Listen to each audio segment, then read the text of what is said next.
তারা লিখব কমিটি গঠন করি এবং ওষুধ কোন দিন হঠাৎ ছিটাইব ইয়ান একটা সিদ্ধান্ত লই এইভাবে অনার মশার স্প্রে করেন বিভিন্ন যে সমস্ত জায়গার মধ্যে অনার মশার জন্ম হয় এই সমস্ত জায়গার মধ্যে স্প্রে করেন এবং তারা যে খালা খালা তেল কিছুদিন পর ফলা নালার মধ্যে আজ দিয়ে যায় এগুলোর মধ্যে কোনো ওষুধ কিছু নাই কোনো গুণাগুণ নাই এগুলো অনর্থক টিয়া বিয়া হয়ে এগিন্ন করিয়ে নেয় সুন্দর করি এলাকার মানুষের লইয়ে নেয় এলাকার মানুষের লইয়ে নেয় যারা যারা এই সমস্ত খাজের মধ্যে সম্পৃক্ত তাই পারে সময় ইত্যাদি এই সমস্ত মানুষের লইয়ে নেয় খাসান করলে আমার মনে হয় এলাকার মধ্যে অতি সত্তর বসা বৃদ্ধি বন্ধ যাবে কই এবং এটা জনগণ উপকৃত হইব এবং এই যে ছাত্রছাত্রী হলো পড়াশোনার যে ক্ষতি হয় ইয়ানও তারা লাভবান হইব। নার্গিস আক্তার, আপনাকে ধন্যবাদ।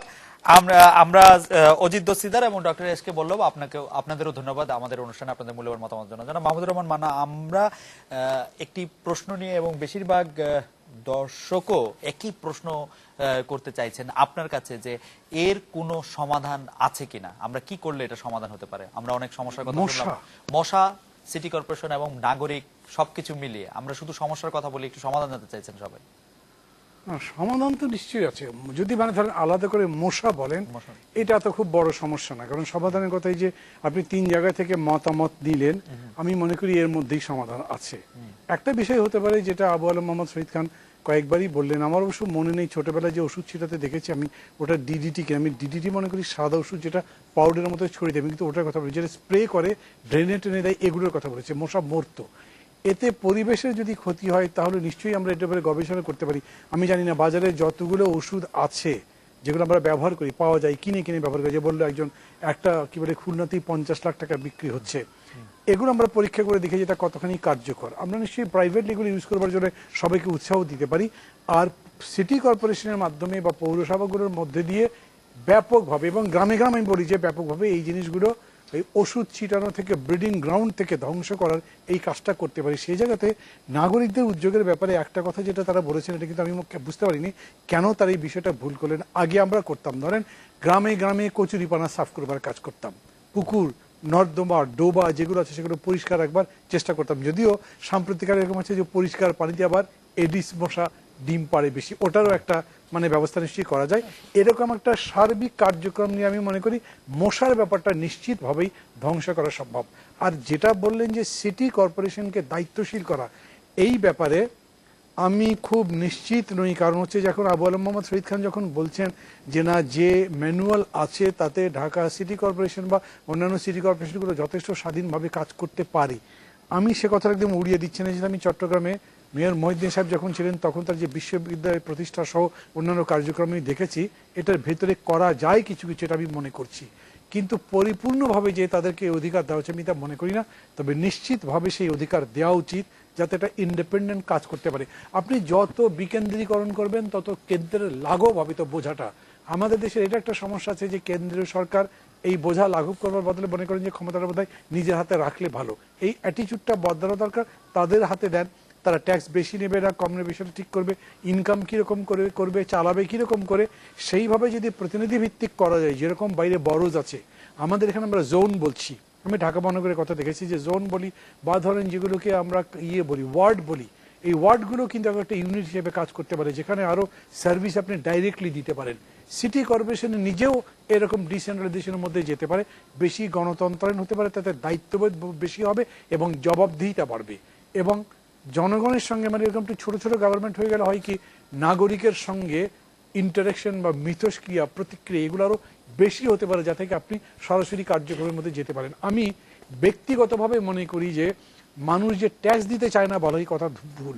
দেখা গেছে এমনকি ধরেন আমরা যে সেলফ অ্যাসেসমেন্ট চালু করেছিলাম ট্যাক্সের ক্ষেত্রে জাতীয়ভাবে, সেখানে কিন্তু রেসপন্স অনেক পজিটিভ ছিল। আমি মনে করি এই জায়গাতেও এরকম করে ইনকামের ব্যবস্থা করা যেতে পারে। সেটা ছাড়াও আপনি যদি সার্ভিস দিতে পারেন, সেই সার্ভিসের এগেইনস্টে নিশ্চয়ই নাগরিকদের কাছ থেকে সেটাকে সাহায্যের ফর্মে হোক অথবা তাদের কোনো ডিউটি লেভি কোনোভাবে হোক, সেরকম করে এই জিনিসটা বাড়ানো সম্ভব।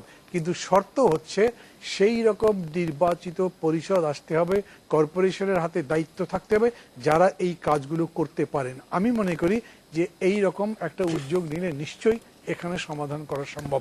নির্ভর করছে কতখানি যোগ্য, অঙ্গীকারাবদ্ধ এবং সৎ একটা নেতৃত্ব আপনি উপহার দিতে পারবেন। রফিকুল ইসলাম মিয়া, এই বিষয়ে আপনার মতামত? প্রথমত আমি বলবো যে সেই সমস্যার সমাধান করার জন্য জনসচেতনতা তার এবং প্রত্যেকটা নাগরিকের দায়িত্ব এবং অধিকার এ ব্যাপারে সচেতনতা। আর মশার ব্যাপারে পার্টিকুলারলি যেটা আপনি বলেছেন সেখানে হলো যে মশার উৎসস্থলগুলি সমূলে ধ্বংস করা, যাতে করে কচুরি পানা থাকো, ময়লা পানি নর্দমা এই সমস্ত জায়গাতে যাতে মশা সৃষ্টি না হতে পারে, সোর্সটাকে শেষ করে দেওয়া। সোর্স যদি আমরা বন্ধ করে দিতে পারি তাহলে মশার উৎপাদনটা অনেক কম হবে। আর তারপরে আপনি ওষুধের কথা বলেছেন এবং অন্যান্য জায়গা থেকে যারা বলছে যে ওষুধ প্রপারলি ছিটানো বা ভালো ওষুধ দুর্নীতি এই সমস্ত প্রশ্ন তো রয়েছে, সেগুলির থেকে আমাদের বাঁচতে হলে আমাদের সৎ যোগ্য নেতৃত্বের প্রয়োজন। এবং এই সিটি কর্পোরেশন নিয়ে পড়তে হলে আমরা তো প্রথমে ঢাকা সিটি ভাগ করার পরে সচিব সাহেব বললেন যে সার্ভিস সকলের কাছে অনেক বেশি পৌঁছেছে, তো আমরা অবশ্য সেটা দেখছি না আর কি। আমার মনে হয় যে যেভাবে বলা হচ্ছে যে 89 দিনে আমাদের পরিবর্তন আমরা পেয়েছি, সেটা কেউ পেয়েছি বলে আমি যথেষ্ট কথাবার্তা বলেছি যে তাদের কাছে সার্ভিসটা অনেক ভালো হয়েছে, ইমপ্রুভড হয়েছে। সার্ভিস আমার কাছে এমনও সঙ্গে কথা বলেছে যে এখন সিটি কর্পোরেশন, আগে তো ওয়ার্ডের একজন কমিশনার ছিল, তাকে আমরা দেখতাম, এখন সে সরকার আছে কিনা। আমি গতকাল আমার যে নির্বাচনী এলাকা মানে ঢাকা 16-তে আমি গিয়েছিলাম, সেখানে গতকাল 2 দিন আমি সেখানে ওয়ার্ডে ওয়ার্ডে যে যাদের সঙ্গে কথাবার্তা বলেছি মশা সহ অন্যান্য সমস্যা বলছে যে এখন তো কাউকে পাচ্ছি না, কাউকে সিটি কর্পোরেশনের কোনো অ্যাডমিনিস্ট্রেটরের তরফ থেকে কোনো লোক আসছে বা কেউ কোনো কিছু দেখছে আমাদের, উই ডোন্ট সে এনিবডি, কারো দেখা সাক্ষাৎ আমরা পাইনি, মানে এখানে কোনো এক্সিস্ট করতে আমরা মনে করছি না। তো সুতরাং উনি অবশ্য বলছেন যে নির্বাচন হওয়ার পরে হয়তো নির্বাচিত প্রতিনিধিরা অনেক ভালো কাজ করবেন, আমরা সকলেই সেটা আশা করবো যে ভালো কাজ করব। আর ট্যাক্সেশনের ব্যাপারে আমার বক্তব্য হলো যে জনগণ যদি সার্ভিস পায় তাহলে ট্যাক্সেশন ট্যাক্স দেবে না সেরকম কিছু নয়। হ্যাঁ, ট্যাক্স আমাদের মানুষ ইনকাম ট্যাক্স থেকে শুরু করে আমরা অনেক কম দিয়ে থাকি, সেটা সত্য কথা বলে। আমাদের দেশে তুলনামূলকভাবে ট্যাক্স প্রবণতাটা এই যে ট্যাক্স আমরা যত না দিয়ে থাকি, কিন্তু আমার ব্যক্তিগত বিশ্বাস হলো জনগণ যদি সার্ভিস পায়, সেবা পায়, সেবার মান যদি উন্নয়ন করতে পারি আমরা এবং মানুষের সমস্যাগুলি সমাধান করতে পারি, তাহলে জনগণ ট্যাক্স প্রদান করবে।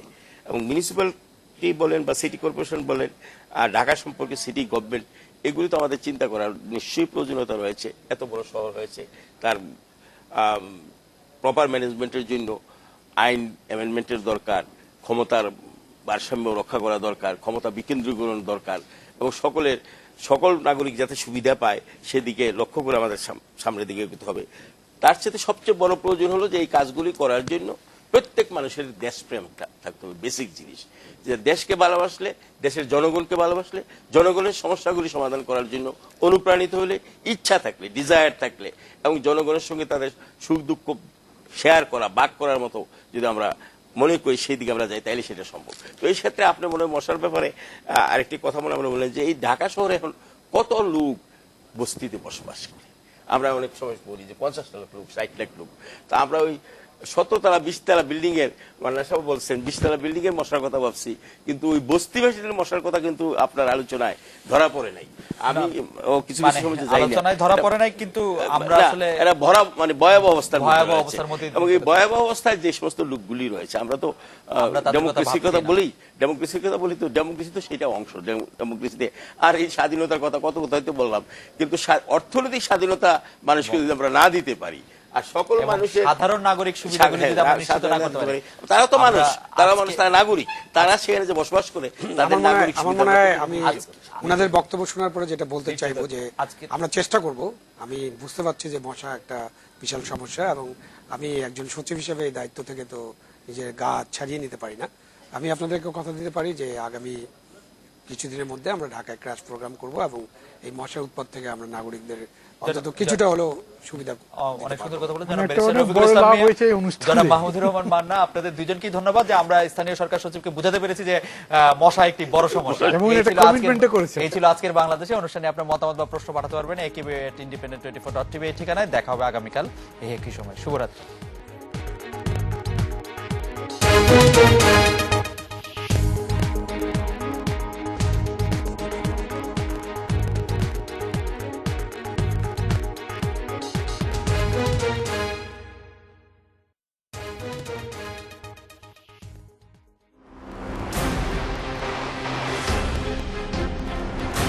Dhaka Gladiators, powered by Independent Television. আমি যখন কোনো সমস্যা দেখি এর গভীরে চলে যাই।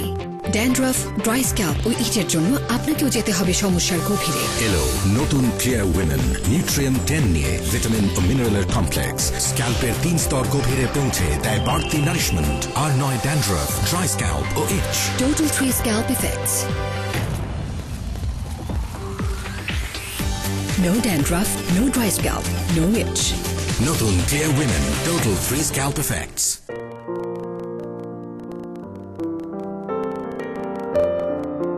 প্রতিদিন ন্যূনতম 6 ঘন্টা ঘুমানোর অভ্যাস করুন। ভোরে ঘুম থেকে ওঠার চেষ্টা করুন। প্রতিদিন খুব সকালে ঘুম থেকে উঠে হাঁটুন, এরপর গোসল করুন। এতে মন এবং প্রাণ সতেজ থাকবে। প্রথমে কষ্ট হলেও এটাকে ধীরে ধীরে অভ্যাসে পরিণত করুন।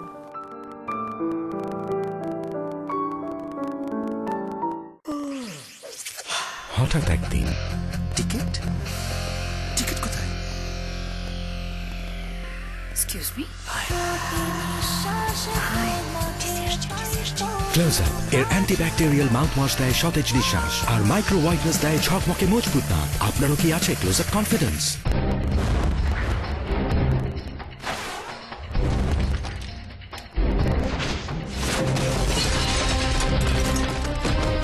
আন্তর্জাতিক সন্ত্রাসীদের বিরুদ্ধে লড়ছেন দুঃসাহসী বাংলাদেশি গোয়েন্দা। সঙ্গে আছে E3 ইঞ্জিন সমৃদ্ধ ওয়ালটন মোটর বাইক।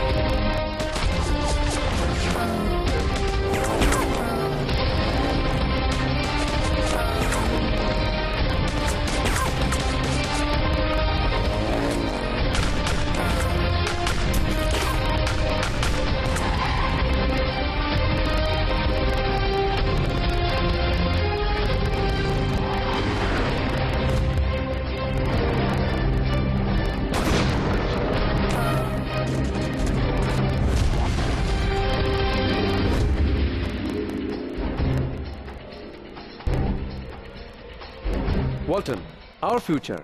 বিউটি অয়েলসের ময়শ্চারাইজিং গুণ নিয়ে লাক্স ত্বকে দেয় সুবাসিত রেশম কোমল অনুভূতি।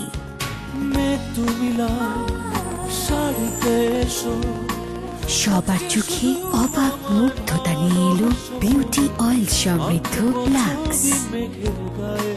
ঢাকা গ্ল্যাডিয়েটর্স। চলো না ঢাকা, ময়দান ফাঁকা, মেরে দি ছক্কা, চার ছক্কা, এবার চলো না ঢাকা, ময়দান ফাঁকা, মেরে দি ছক্কা, ঢাকা গ্ল্যাডিয়েটর।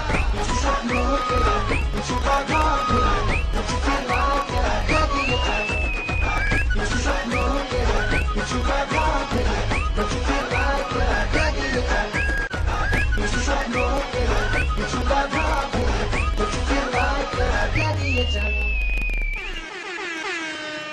ঢাকা গ্ল্যাডিয়েটর্স। আস্তে আস্তে বই।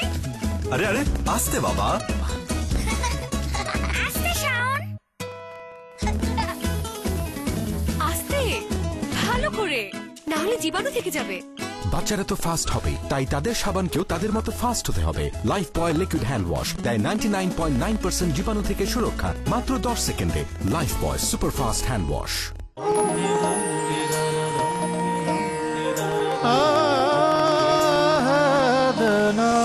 নতুন আলোয় হবে স্বপ্নেরই শুভ সূচনা, খুঁজে নেব জীবনেরই ঠিকানা। এসো সবাই মিলে বসত গড়ি, বসত গড়ি, নতুন ভাবে গড়ি বাংলাদেশ। ভিশন 21 আমার সম্মান, ভিশন 21 আমার বাসস্থান। নতুন প্রজন্ম আমাদের ভবিষ্যৎ, তারাই গড়বে নতুন দেশ। তাদের বেড়ে ওঠার জন্য চাই সুন্দর পরিবেশ। ভিশন গ্রুপ সাধ্যের ভিতরে আপনাকে দিচ্ছে সেই কাঙ্ক্ষিত পরিবেশের নিশ্চয়তা। ভিশন গ্রুপ, ভবিষ্যৎ প্রজন্মের নতুন দিগন্ত।